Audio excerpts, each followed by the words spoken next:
বিসমিল্লাহির রহমানির রহিম। আসসালামু আলাইকুম প্রিয় শিক্ষার্থীবৃন্দ, আজকের অনলাইন ক্লাসে তোমাদের স্বাগত জানাচ্ছি। আমি জয়নব আক্তার, সহকারী অধ্যাপক ও বিভাগীয় প্রধান, হিসাব বিজ্ঞান বিভাগ, আগ্রাবাদ মহিলা কলেজ। বিবিএস পাস 19-20 শিক্ষাবর্ষের ছাত্রীরা তোমাদের করাচ্ছিলাম ইনকাম স্টেটমেন্ট বা ফিনান্সিয়াল স্টেটমেন্ট। আজকে তোমাদের একটু করাবো, অন্য একটা অঙ্ক করাবো, সেজন্য আজকে তোমাদের করাবো অ্যাডজাস্টিং এন্ট্রিজ বা সমন্বয় দাখিলা। তো সমন্বয় দাখিলার অঙ্ক করানোর আগে সমন্বয় দাখিলা সম্পর্কে দু একটা কথা তো বলতেই হবে। সেজন্য সমন্বয় দাখিলাটা কি এটা আগে তোমাদের একটু বলি। কোনো একটা নির্দিষ্ট সময়ের শেষে কারবারের আর্থিক অবস্থার পরিমাণ নির্ণয়ের জন্য আমরা যখন চূড়ান্ত ফলাফল নির্ণয় করতে চাই, এই চূড়ান্ত ফলাফল নির্ণয় করার পূর্বে অসমন্বিত কোনো লেনদেন যদি থাকে সেগুলি সমন্বয় করার জন্য যে দাখিলা দেয়া হয় সেটাকে আমরা সমন্বয় দাখিলা বলি। যেমন আমরা যখন একটা কারবারের চূড়ান্ত হিসাব হচ্ছে ফিনান্সিয়াল স্টেটমেন্ট, সেখানে আছে ইনকাম স্টেটমেন্ট, ওনার সিকিউরিটি স্টেটমেন্ট এবং ব্যালেন্স শিট। এগুলি করার সময় আমরা দেখি রেওয়া মিলের সাথে রেওয়া মিলের নিচে কিছু লেনদেন দেয়া থাকে অসমন্বিত, এগুলিকে আমরা বলি সমন্বয়। যেমন ধরো ওখানে আর থাকে সমাপনী মজুদ পণ্য, ওখানে থাকে বকেয়া খরচ, অগ্রিম খরচ, বকেয়া আয়, অগ্রিম আয়, অনাদায়ী পাওনা সঞ্চিতি, অবচয় ইত্যাদি এই ধরনের অনেক সমন্বয় থাকতে পারে। তাহলে এই যে সমন্বয়গুলো আমরা হিসাবভুক্ত করি, হিসাবভুক্ত করার জন্য যে জাবেদা দাখিলা প্রদান করে থাকি, সেই জাবেদা দাখিলাটাকেই বলা হয় সমন্বয় দাখিলা বা অ্যাডজাস্টিং এন্ট্রিজ। তো অ্যাডজাস্টিং এন্ট্রিজ করার আগে অ্যাডজাস্টিং এন্ট্রি কী অ্যাডজাস্টিং এন্ট্রি আছে এটা তোমাদেরকে একটু ধারণা দিই। অর্থাৎ অ্যাডজাস্টিং এন্ট্রি বা সমন্বয় দাখিলার প্রকারভেদ। সমন্বয় দাখিলা হচ্ছে 3 প্রকার। একটা হচ্ছে বকেয়া সমূহ। বকেয়ার মধ্যে আবার দুই ধরনের আছে, দুইটা বকেয়া। একটা হচ্ছে বকেয়া আয়, একটা হচ্ছে বকেয়া ব্যয়। তারপরে আছে অগ্রিম সমূহ। অগ্রিমের মধ্যে 2 ধরনের আছে, একটা হচ্ছে অগ্রিম আয়, একটা হচ্ছে অগ্রিম ব্যয়। তারপরে আছে আভ্যন্তরীণ হিসাব সমন্বয়। আভ্যন্তরীণ হিসাবের মধ্যে আবার আছে আভ্যন্তরীণ ব্যয়ের বন্টন, অশুদ্ধি সংশোধন এবং স্থানান্তর দাখিলা। এগুলি কিন্তু সবই সমন্বয় দাখিলার মধ্যেই পড়ে। তাহলে আমরা এখানে পাচ্ছি বকেয়া সমূহ। ওখানে 2 ধরনের বকেয়া, বকেয়া আয় এবং বকেয়া ব্যয়। বকেয়া ব্যয়ের মধ্যে যেমন ধরো বেতন বকেয়া, ভাড়া বকেয়া, বিজ্ঞাপন বকেয়া, এগুলি হচ্ছে বকেয়া ব্যয়। তারপরে বকেয়া আয়ের মধ্যে যেমন ভাড়া, উপভাড়া, উপভাড়া বকেয়া রয়েছে, শিক্ষানবিশ সালামি বকেয়া রয়েছে, বা এই ধরনের কোনো আয়ের বকেয়া হতে পারে। তারপরে অগ্রিম সমূহের মধ্যে অগ্রিম ব্যয়, যেমন বেতন অগ্রিম, ভাড়া অগ্রিম, বিজ্ঞাপনের অগ্রিম, মণিহারির অগ্রিম, এগুলি সবগুলো হচ্ছে অগ্রিম ব্যয়। তারপরে অগ্রিম আয়ের মধ্যে উপভাড়া অগ্রিম পাওয়া গিয়েছে, শিক্ষানবিশ সালামি অগ্রিম পাওয়া গিয়েছে, এগুলো হচ্ছে অগ্রিম আয়। তাহলে এরপরে আভ্যন্তরীণ হিসাব সমন্বয়। আভ্যন্তরীণ হিসাব সমন্বয়ের মধ্যে 3 ধরনের আইটেম আসে, সেগুলি হচ্ছে আভ্যন্তরীণ ব্যয় বন্টন। আভ্যন্তরীণ ব্যয় কোনগুলি? সম্পদের মূল্য হ্রাস পাওয়া এবং দায়ের মূল্য বৃদ্ধি করে কারবারের যে লাভ ক্ষতি হবে, এটাই হচ্ছে আভ্যন্তরীণ লেনদেন। এই আভ্যন্তরীণ লেনদেনগুলো হিসাবভুক্ত করার জন্য আমরা হিসাবভুক্ত করে থাকি, এটাকে বলি আভ্যন্তরীণ ব্যয়ের বন্টন। এখানে যেমন অবচয়, অবলোপন এগুলো আসে, অনাদায়ী পাওনা সঞ্চিতি এগুলি আসে। তাহলে এগুলি হচ্ছে আভ্যন্তরীণ ব্যয়ের বন্টন। এরপরে আসবে অশুদ্ধি সংশোধন। অশুদ্ধি সংশোধনের মধ্যে কোন ধরনের লেনদেন? অশুদ্ধি সংশোধনের মধ্যে ধরো অশুদ্ধি বা ভুল সংশোধন। তো ভুলের প্রকারভেদ, ভুলের অনেকগুলো প্রকার আছে। করণিক ভুল, নীতিগত ভুল। করণিক ভুলের মধ্যে যেমন ধরো বাদ পড়ার ভুল, বেদাখিলার ভুল, তারপরে লিখার ভুল, তারপরে নীতিগত ভুল, এগুলি হচ্ছে সব ভুলের পর্যায়ে পড়ে। পরিপূরক ভুল, এগুলি ভুলের মধ্যে আসে। তাহলে এই ধরনের ভুলগুলিও 2-1টা যদি হিসাব রেওয়া মিল তৈরি করার পরে ভুলগুলি ধরা পড়ে, তাহলে সেগুলি আমাদের ভুল সংশোধনী দাখিলা বা সমন্বয় দাখিলার মাধ্যমে সংশোধন করতে হয়। তাহলে আমরা ভুলগুলি পেলাম: বেদাখিলার ভুল, বাদ পড়ার ভুল, বেদাখিলার ভুল, তারপরে হচ্ছে করণিক ভুল, লিখার ভুল, তারপর হচ্ছে পরিপূরক ভুল, আর একটা হচ্ছে নীতিগত ভুল। নীতিগত ভুলের মধ্যে মূলধন জাতীয় ব্যয়কে মুনাফা জাতীয় ব্যয় হিসাবে লিপিবদ্ধ করা, বা মুনাফা জাতীয় আয়কে মূলধন জাতীয় আয় হিসাবে লিপিবদ্ধ করা, এই ধরনের আয় ব্যয়গুলি, এই ধরনের ভুলগুলো হচ্ছে মূলধন জাতীয় এবং মুনাফা জাতীয় আয় ব্যয়ের মধ্যে যে ভুলগুলি হবে সেগুলি হচ্ছে নীতিগত ভুল। আর অন্যান্য ভুলগুলি আমরা বলি ওটা করণিক ভুল। হিসাব রক্ষকের অজ্ঞতার কারণে যে ভুলগুলি হয়ে থাকে সেগুলি আমরা বলি করণিক ভুল। তো অনেক সময় দেখা যায় সমন্বয় জাবেদার মধ্যে সেগুলি 2-1টা থাকতে পারে। যেমন মণিহারি ক্রয় হিসাবে অন্তর্ভুক্ত করা হলো, তাহলে এটা একটা লিখার ভুলের পর্যায়ে পড়ে। তারপরে ধরো আসবাবপত্র ক্রয়কে ক্রয় হিসাবে লেখা হলো, এটা একটা নীতিগত ভুলের পর্যায়ে পড়ে। আসবাবপত্র বিক্রয়কে বিক্রয় হিসাবে লেখা হলো, এটা একটা নীতিগত ভুলের পর্যায়ে পড়ে। তাহলে চূড়ান্ত ফলাফল নিরূপণ করার পূর্বে এই ভুলগুলি কিন্তু সংশোধন করতে হবে। সংশোধন করে জাবেদা দাখিলা করতে হবে। সেগুলি আমরা সমন্বয় যখন সমন্বয়ে থাকে ওটাকে আমরা সমন্বয় জাবেদা বলি, আবার যখন ভুল সংশোধনী জাবেদায় আমরা আলাদাভাবে করে থাকি তখন এটাকে আমরা ভুল সংশোধনী দাখিলা বলে থাকি। ভুল সংশোধনী দাখিলা ইতিমধ্যে ম্যাডামরা তোমাদের করাচ্ছে, তোমরা ওখান থেকে পেয়ে যাচ্ছ ভুল সংশোধনী দাখিলাগুলি কী কী। তারপরে তো আজকে আমি ভুল সমন্বয় দাখিলা বা অ্যাডজাস্টিং এন্ট্রি কয়েকটা নিয়ম তোমাদের বলবো, বেশি না, অল্প কয়েকটা জিনিস আমি তোমাদের একটু দেখাচ্ছি, বলছি। দেখো এখানে বকেয়া ব্যয় অর্থাৎ যেটা বকেয়া ব্যয়ের সাথে যোগ হবে, তাহলে expense debit, expense payable credit.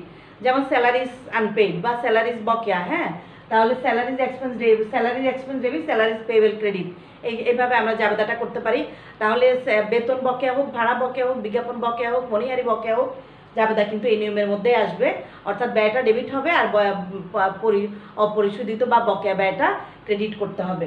এরপরে বকেয়া আয়ের মধ্যে এআর বা অ্যাকাউন্টস রিসিভেবল দিতে পারো, অথবা যে ইনকামটা থাকবে সেটা রিসিভেবল দিতে পারো। যেমন ধরো রেভিনিউ, যে কোনো রেভিনিউ রিসিভেবল ডেবিট, রেভিনিউ ওই সংশ্লিষ্ট আয়টাকে ক্রেডিট করতে হবে। এভাবে আমরা বকেয়া আয় সমন্বয় করব। তারপরে আসবে অগ্রিম ব্যয়ের মধ্যে অগ্রিম ব্যয়ের ক্ষেত্রে ঠিক উল্টোটা হবে, অর্থাৎ অগ্রিম ব্যয় ডেবিট হবে, ব্যয়টা ক্রেডিট হবে। যেমন ধরো salaries, prepaid salaries debit, prepaid insurance debit, insurance account credit বা ইন্স্যুরেন্স এক্সপেন্স ক্রেডিট, এটা করে আমরা জাবেদাটা করব। এটা হচ্ছে অগ্রিমের জন্য। অগ্রিমটা তো আমরা দিয়ে ফেলি, আমরা ব্যয়ের ক্ষেত্রে অগ্রিমটা অ্যাডভান্স করে ফেলি, করার পরে এটাকে কিছুদিন পরে, অর্থাৎ সময়টা অতিক্রান্ত হয়ে গেলে, নির্দিষ্ট সময়ের পরে, সেটা 1 মাস হতে পারে, 6 মাস হতে পারে, 3 মাস হতে পারে, বা 1 বছর হতে পারে, এরপরে কিন্তু আমাদের এটা সমন্বয় করতে হয়। যেমন আমরা বাড়ি ভাড়া যদি 3 মাসের অ্যাডভান্স দিয়ে ফেলি, আস্তে আস্তে এটা সমন্বয় করা হয়। এটা হচ্ছে অগ্রিম সমন্বয়। অগ্রিম সমন্বয়ের জন্য জাবেদাটা কী হবে? এক্সপেন্স তখন ডেবিট করতে হবে। যেমন আমরা তো অগ্রিম ব্যয়কে ডেবিট করেছি, এখন আমরা ব্যয় হিসাবকে ডেবিট করব। যেমন salaries expense debit, prepaid salaries credit, insurance expense debit, prepaid insurance credit করে আমরা সমন্বয় করব। তারপরে এরপরে আসবে অগ্রিম আয়। অগ্রিম আয়ের ক্ষেত্রে আয় থেকে যেহেতু আমরা বাদ দেই, তাহলে রেভিনিউটা ডেবিট হয়ে যাবে, আর আনআর্ন রেভিনিউটা ক্রেডিট হবে। আনআর্ন হচ্ছে অগ্রিম, তো revenue debit, unearned revenue credit আমরা করব। এরপরে অগ্রিম আয়ও ঠিক একই রকম অগ্রিম ব্যয়ের মতো, আমরা যদি অগ্রিম আয় পেয়ে যাই তো সময়ের সাথে সাথে কিন্তু ওইটাকে সমন্বয় করে ফেলতে হবে, আয়ের মধ্যে নিয়ে আসতে হবে আস্তে আস্তে। তাহলে সেইটার জন্য জাবেদা হবে unearned revenue debit, revenue account credit. সেটা যে ধরনের রেভিনিউ হতে পারে, রেভিনিউ অ্যাকাউন্টকে ক্রেডিট করতে হবে। এরপরে আসবে আভ্যন্তরীণ ব্যয়ের বন্টন। আভ্যন্তরীণ ব্যয় বলেছিলাম যে সম্পদের মূল্য হ্রাসজনিত ক্ষতি, দায়ের মূল্য বৃদ্ধিজনিত ক্ষতি, এগুলি হচ্ছে আমাদের আভ্যন্তরীণ লেনদেন। এই আভ্যন্তরীণ লেনদেন বা আভ্যন্তরীণ ব্যয়গুলি হচ্ছে অবচয়, অনাদায়ী পাওনা সঞ্চিত ইত্যাদি। এগুলির সমন্বয়গুলো কিন্তু সমন্বয় জাবেদায় আসবে। আমি এখানে আর দেখালাম না। ডেপ্রিসিয়েশনটা বলে দিই, ডেপ্রিসিয়েশনের জাবেদাটা সবসময় আসে। Depreciation account debit, accumulated depreciation credit, এটা তোমরা প্রথম থেকে করে আসছো, এখনও কিন্তু সমন্বয় জাবেদায়ও একই জাবেদাই হবে। এরপরে আসবে অশুদ্ধি সংশোধন বা ভুল সংশোধন। একটু আগেই বলেছিলাম ভুল সংশোধনের মধ্যে অনেকগুলো ভুল থাকতে পারে, যেমন বেদাখিলার ভুল, বাদ পড়ার ভুল, লেখার ভুল, তারপরে হতে পারে পরিপূরক ভুল, তারপরে হতে পারে নীতিগত ভুল। এই ভুলগুলো সংশোধন করার অনেক নিয়মকানুন আছে, সেগুলো ভুল সংশোধনী চ্যাপ্টারে তোমাদেরকে বিস্তারিতভাবে জানানো হবে। তো এখন একটু বলি, ভুলগুলো সংশোধন করতে গেলে ধরো কোনো একটা বাদ পড়ার ভুল, ধরো একেবারে বাদ পড়ে গেল, তাহলে বাদ পড়ার ভুলটা সংশোধন করতে গেলে আমাদের প্রাথমিক জাবেদাটাই করতে হবে। যেমন ধরো স্যালারিজ হিসাবভুক্ত হয়নি, তাহলে স্যালারি এক্সপেন্স ডেবিট, ক্যাশ হলে ক্যাশ হবে, যদি পেয়েবেল হয় তাহলে পেয়েবেল অ্যাকাউন্ট ক্রেডিট করতে হবে। অথবা ধরো পারচেজ হিসাবভুক্ত হয়নি, তাহলে purchase account debit, AP credit করতে হবে। সেলস হিসাবভুক্ত হয়নি, অলিখিত, তাহলে এটা সেলস ক্রেডিট করতে হবে। তারপরে এআরকে ডেবিট করে সমন্বয় করতে হবে। এইভাবে আমরা অলিখিত লেনদেনগুলো সমন্বয় করব। এটা সম্পূর্ণ প্রাথমিক জাবেদা করতে হবে, এটাকে উল্টানো পাল্টানো লাগবে না। এরপরে আসবে তারপরে স্থানান্তর দাখিলা। নিট লাভ বা নিট ক্ষতিকে স্থানান্তর করতে হয়। নিট লাভ যখন ইনকাম স্টেটমেন্টে নিট লাভ হবে সেটা ক্যাপিটাল অ্যাকাউন্টে স্থানান্তর করতে হবে। ইনকাম স্টেটমেন্টে যদি নিট ক্ষতি হয়, সেটাও কিন্তু ক্যাপিটাল অ্যাকাউন্টে স্থানান্তর করতে হয়। তাহলে স্থানান্তর জাবেদাগুলো অনেক সময় আমাদের এখানে চলে আসে। তারপরে এই গেল মোটামুটি নিয়মটা বলে দিলাম। এখন আমি আজকে তোমাদেরকে একটা অঙ্ক করাবো। তো অঙ্ক আমাদের ডিগ্রি পাস কোর্সে আসে, তারপরে অনার্স অ্যাকাউন্টিংয়ে আসে, অনার্স ফিনান্সের অনার্সেও কিন্তু এই অ্যাকাউন্টিংয়ের যে আমরা পেপারটা পড়ি সেখানেও কিন্তু এই অ্যাডজাস্টিং এন্ট্রি আছে, সেখানেও কিন্তু অঙ্কগুলো আসে। আমি তোমাদেরকে বেশ কয়েকটা অঙ্কই করাবো ইনশাল্লাহ। তা আজকে তোমাদেরকে যে অঙ্কটা করাবো সেটার প্রশ্নটা একটু তোমাদেরকে বলি। প্রশ্নটা একটু বলতেই হবে। আগে একটু প্রশ্নটা দেখে নাও, বা প্রশ্নটা আমি বলবো, আর যখন আমি তোমাদের লেকচার শিটটা দিব তখন আমি তোমাদের প্রশ্নটা দিয়ে দিব। ভিডিওর সাথে হয়তো প্রশ্নটা আমি অ্যাড করব না, আমি যখন লেকচার শিটটা দিব সেখানে তোমরা প্রশ্নটা পেয়ে যাবে। আচ্ছা, প্রথমে আজকে যে অঙ্কটা করাবো ঠিক করেছি সেটা হলো NU BBA honours accounting first year 2017। NU BBA honours accounting first year 2017। প্রশ্নটা একটু তোমরা শোনো। Mahmud companies trial balance of May 2016 is given below. Mahmud company trial balance দেওয়া আছে 31শে মার্চ। তো আমরা প্রশ্নের উপরে হেডিংটা পড়েই বুঝতে পারছি এটা হচ্ছে 1 মাসের একটা রেওয়া মিল দেওয়া আছে। সেই রেওয়া মিল থেকে দেওয়ালের নিচে কতগুলি সমন্বয় দেওয়া আছে সেগুলোই আমরা এন্ট্রি করব। আচ্ছা, একটু বলে রাখি, financial statement, worksheet, adjusting entry এগুলির কিন্তু সবগুলোর প্রশ্ন কিন্তু একই রকম। তো প্রশ্নে কী চাওয়া হচ্ছে এটা বুঝে তোমাদেরকে অঙ্ক করতে হবে। যেমন এখানে করতে বলা হয়েছে জার্নাল এন্ট্রিজ আর গিভ রিভার্সিং এন্ট্রিজ। তাহলে জার্নাল এন্ট্রির মধ্যে করতে বলছে জার্নালাইজ দ্য অ্যাডজাস্টিং এন্ট্রিজ, অর্থাৎ সমন্বয় দাখিলা করো। গিভ দ্য রিভার্সিং এন্ট্রিজ, বিপরীত দাখিলা দেখাও।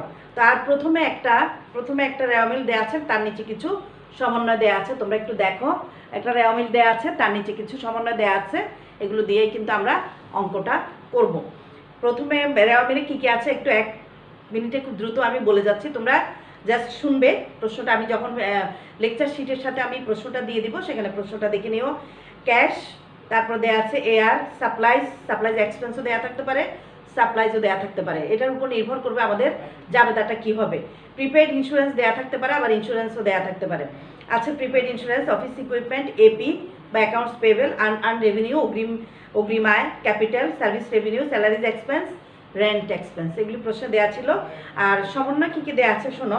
আদার ডাটার মধ্যে দেওয়া আছে 1 নম্বরে সাপ্লাইজ অন হ্যান্ড অ্যাট মে 31, 2016 টাকা 2400, অর্থাৎ সাপ্লাইজ হাতে আছে, অর্থাৎ যেটা মজুদ।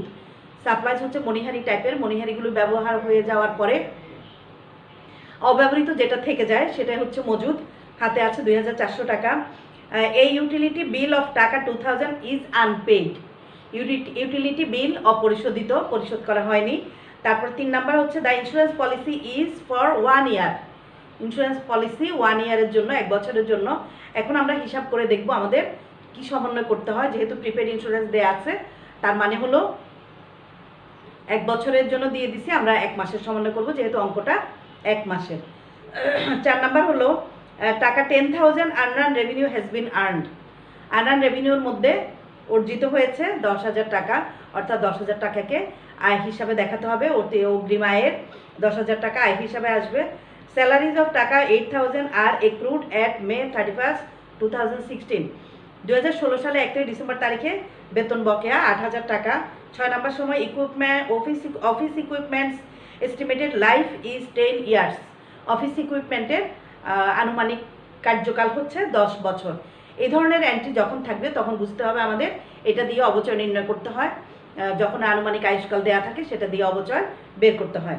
7 নম্বর হচ্ছে টাকা 5,000 service has been provided but on account, 5,000 টাকা সেবা দেওয়া হয়েছে কিন্তু ধারে, অন অ্যাকাউন্ট হচ্ছে ধারে বা বকেয়া। তাহলে বকেয়া সেবা এর জাবেদাটা। তা আমি তোমাদেরকে নিচে সমন্বয়গুলো আছে সেগুলো জার্নালগুলো করাবো। প্রথমে আছে supplies on hand. Supplies on hand রেওয়া মিলে কী আছে ওইটার উপর নির্ভর করবে আমাদের জাবেদা। যদি রেওয়া মিলে সাপ্লাইজ থাকে তাহলে আমরা সাপ্লাইজ এক্সপেন্সে জাবেদা করব, আর যদি রেওয়া মিলে সাপ্লাইজ এক্সপেন্স থাকে তাহলে সাপ্লাইজ মজুদে জাবেদা করব। যেহেতু এখানে রেওয়া মিলে সাপ্লাইজ দেওয়া ছিল, এক্সপেন্স দেওয়া ছিল না, তাহলে জার্নালটা হবে, জাবেদাটা হবে এরকম।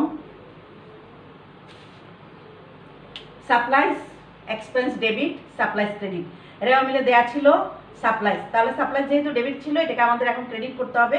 আর সাপ্লাইজ এক্সপেন্স যতটুকু ব্যয়, এখানে ব্যয়টা কিভাবে বের করছি তোমরা একটু দেখো।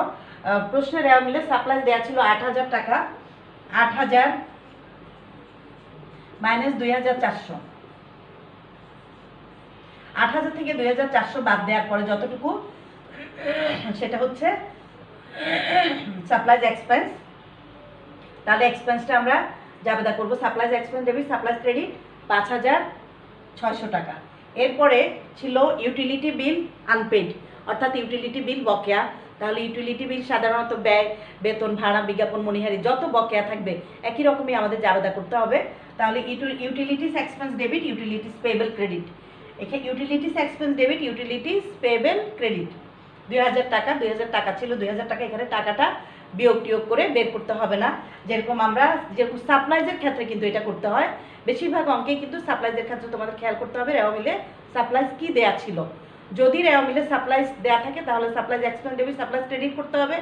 আর যদি রেওয়া মিলে সাপ্লাইজ এক্সপেন্স দেয়া থাকে তাহলে সাপ্লাইজ ডেবিট, সাপ্লাইজ এক্সপেন্সকে ক্রেডিট করতে হবে। তাহলে আমরা utility expense debit, utilities payable credit করলাম। তারপরে 3 নম্বর সমন্বয় ছিল ইন্স্যুরেন্স পলিসির ব্যাপারটা ছিল। এখানে প্রিপেড ইন্স্যুরেন্স প্রশ্নে দেওয়া আছে 12,000 টাকা। প্রিপেড ইন্স্যুরেন্স হচ্ছে 12,000।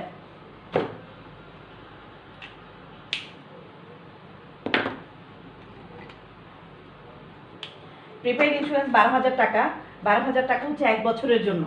1 বছরের জন্য যদি 12,000 টাকা হয়, তাহলে আমরা যদি 12 দিয়ে ভাগ করি, আমরা 12 দিয়ে ভাগ করলে কত আসবে? 1,000 টাকা। 1 মাসের 1,000। আমাদের অঙ্কটা যদি 1 মাসের হয় তাহলে আমরা 1,000 টাকা সমন্বয় করব। আমাদের অঙ্কটা যদি 3 মাসের হয় 3 মাসেরটা সমন্বয় করব, যদি 6 মাসের হয় 6 মাসেরটা সমন্বয় করব, এভাবে আসবে। তাহলে এখানে ইন্স্যুরেন্স এক্সপেন্স আমরা যেহেতু 1 মাসের 1 মাসের অঙ্কটা, তাহলে আমরা 1 মাসেরটাই সমন্বয় করব। অগ্রিম বিমা দিয়ে দিয়েছিল, এখন আমরা 1 মাসের বিমাকে খরচ হিসাবে আনবো। Insurance expense debit, prepaid insurance credit. দেখো insurance expense debit, prepaid insurance credit 1,000 টাকা, 12 দিয়ে ভাগ করে 1,000 টাকা। তারপরে প্রশ্ন ছিল 4 নম্বর সমন্বয় টাকা 10,000 earn revenue has been earned, অর্থাৎ 10,000 টাকা অগ্রিম আয় অর্জিত হয়েছে। আবার অগ্রিম পেয়ে গেছি, এখন সেটা সময় অতিক্রান্ত হয়ে গেছে, অথবা এখন অর্জনের টাইম হয়ে গেছে, সেজন্য এটাকে অর্জিত ধরতে হবে। তাহলে এরাও মিলে আনআর্ন সার্ভিস রেভিনিউটা কিন্তু ক্রেডিট আছে। আমরা যখন সমন্বয় জাবেদা করব এটা উল্টে যাবে। বেশ কয়েকটা জাবেদাই কিন্তু অগ্রিম বকেয়ারগুলো, বিশেষ করে অগ্রিম ব্যয় এবং অগ্রিম আয়ের ক্ষেত্রে আমরা উল্টে মানে যেটা রেওয়া মিলে থাকবে সেটাকে আমরা বিপরীত দিকে লিখি। অর্থাৎ প্রিপেড ইন্স্যুরেন্স ছিল, এটাকে আমরা প্রিপেড ইন্স্যুরেন্স ক্রেডিট করেছি। আনআর্ন রেভিনিউ যদি থাকে সেটাকে এখন ডেবিট করতে হবে। আমরা যখন সমন্বয় করব তখন এটা উল্টে যাবে। তাহলে unearned revenue debit, unearned service revenue debit, service revenue credit, টাকার অ্যামাউন্ট হচ্ছে 10,000 টাকা। এখানেও কিন্তু অনেক সময় উল্লেখ করা থাকে, তাহলে সেক্ষেত্রে তোমরা সময় দেখে কতটুকু সমন্বয় করতে হবে, কতটুকু জাবেদায় আসবে সেটা বের করতে হবে। তারপরে 5 নম্বর সমন্বয় স্যালারিজ অফ টাকা 8,000 আর এক্রুড, স্যালারিজ বকেয়া, স্যালারিজ বকেয়া। এখানে কিন্তু মে মাসের 31 তারিখেই বকেয়া বেতনের পরিমাণ এত টাকা দেওয়া আছে, বার্ষিক না কিন্তু। তাহলে পুরোটাই আমরা লিখবো salaries expense debit, salaries payable credit 8,000 টাকা সম্পূর্ণটাই আসবে। Office equipment estimated life is 10 years. Office equipment প্রশ্ন দেওয়া আছে 60,000 টাকা। 60,000 টাকাকে আমরা যদি 10 দিয়ে ভাগ করি, 60,000 টাকা, এটা আমরা এখন 10 দিয়ে ভাগ করব। 60,000 ভাগ 10,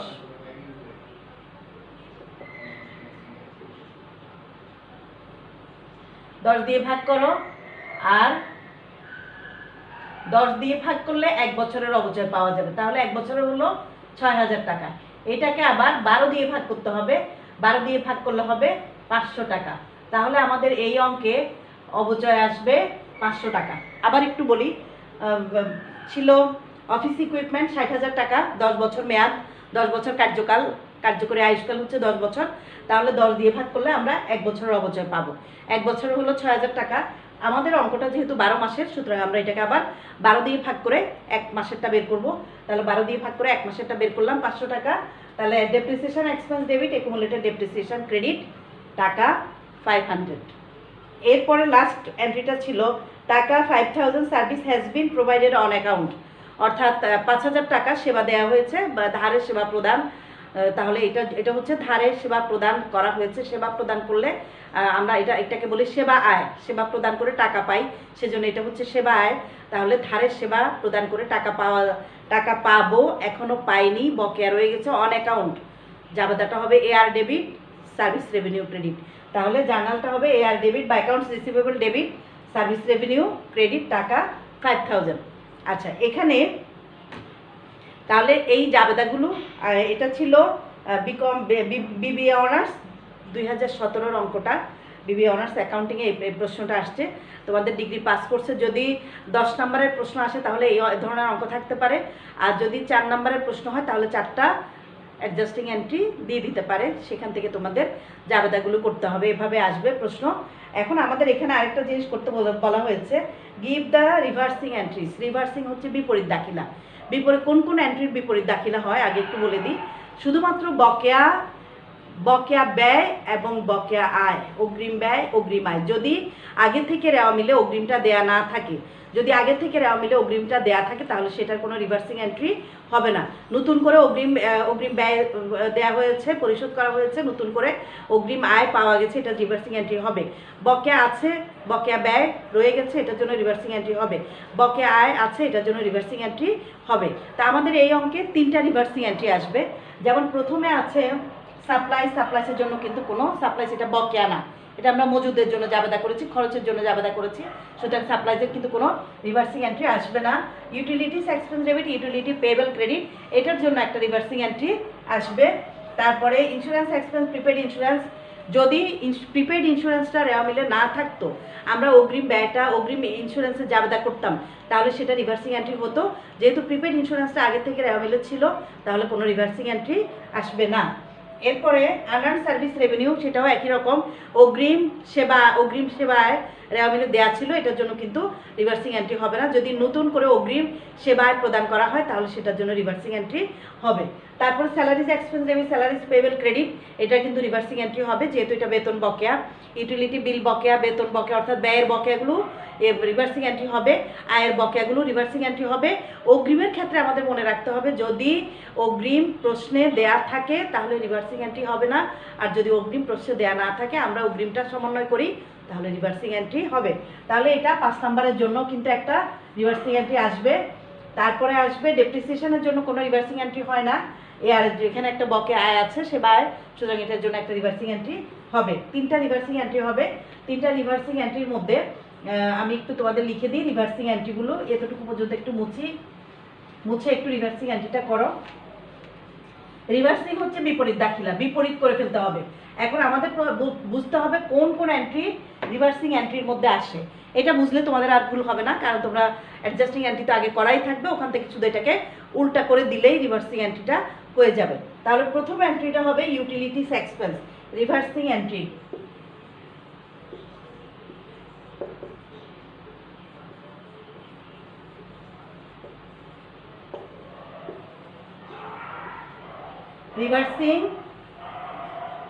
রিভার্সিং এন্ট্রির মধ্যে প্রথমে 1 নাম্বার হলো ইউটিলিটির জাবেদাটা রিভার্সিং এন্ট্রি হবে utilities payable debit, utilities payable debit, utility expense credit.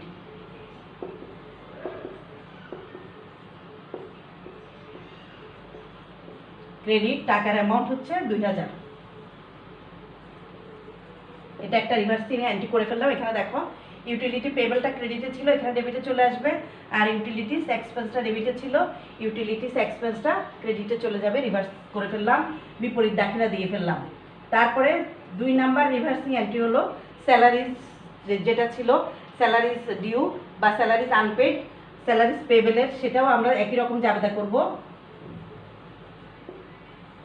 Salaries payable debit আর স্যালারিজ এক্সপেন্স ক্রেডিট। জার্নালের টাকার অ্যামাউন্টটা হবে 8000 টাকা। Salaries payable debit, salary expense credit হবে 8000 টাকা। আমরা সমন্বয় জাবেদা করেছিলাম salaries expense debit, salaries payable credit. আর রিভার্সিং এন্ট্রি বা বিপরীত দাখিলে আমরা করব ঠিক উল্টা করে দিব, উল্টিয়ে দিলে সেটা হবে salaries payable debit, salaries expense credit. তারপর 3 নাম্বার রিভার্সিং এন্ট্রিটা হলো, 3 নাম্বার রিভার্সিং এন্ট্রি আসবে সার্ভিস রেভিনিউ, যেটা বকেয়া, সে বকেয়া সেবা প্রদান যেটা, সেটার জন্য রিভার্সিং এন্ট্রিটা হবে। তাহলে service revenue debit,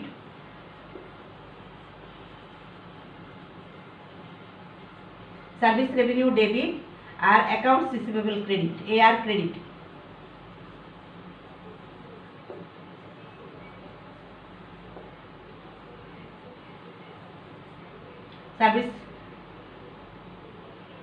service revenue debit, accounts receivable বা এআর ক্রেডিট, টাকার অ্যামাউন্ট হচ্ছে 5000। আমি জাবেদার ঘরটা করলাম না, কারণ এখানে তাহলে তোমাদেরকে পুরো অঙ্কটা বোর্ডে দেখাতে পারবো না, বারবার বুঝতে হবে, এই জন্য আমি ঘরটা ছকটা না করেই তোমাদেরকে জার্নালটা দেখাচ্ছি। তাহলে রিভার্সিং এন্ট্রি আসছে 3টা। আমরা যখন অ্যাডজাস্টিং এন্ট্রি করেছি, এন্ট্রিটা ছিল utilities expense debit, utility payable credit, তারপর এটা ছিল salaries expense debit, salaries payable credit, আর এটা ছিল অ্যাকাউন্টস রিসিভেবল বা AR debit, service revenue credit. তাহলে এখন আমরা যখন রিভার্স করলাম, উল্টে দিলাম, তাহলে হবে utilities payable debit, utility expense credit, salaries payable debit, salary expense credit, আর সার্ভিস রেভিনিউ ডেবিট, এআর বা অ্যাকাউন্টস রিসিভেবল ক্রেডিট। প্রিয় শিক্ষার্থীবৃন্দ, আজকের অনলাইন ক্লাসটা আমি এখানেই শেষ করব। এটা হচ্ছে আমার অ্যাডজাস্টিং এন্ট্রি লেকচার 1। আজকে আমি এখানেই শেষ করতে চাচ্ছি। তোমরা সবাই ভালো থাকবে, সুস্থ থাকো এবং সবাই বাসায় অবস্থান করো, ভালোভাবে লেখাপড়া করো, কারণ এই করোনা কাল চলে গেলে আমাদের কলেজের কার্যক্রম শুরু হয়ে যাবে, জাতীয় বিশ্ববিদ্যালয়ে তোমাদের পরীক্ষাও শুরু হয়ে যাবে। সুতরাং বসে থাকবে না, বাসায় একটু বসে লেখাপড়া করো, বাসায় অবস্থান করো। আল্লাহ হাফেজ।